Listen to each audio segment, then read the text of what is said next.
splish splash, I was taking a bath.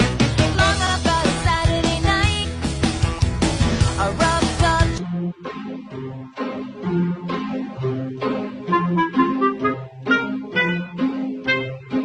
Ah!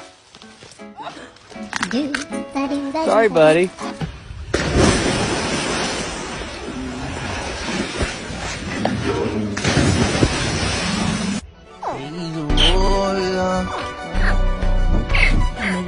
You got me.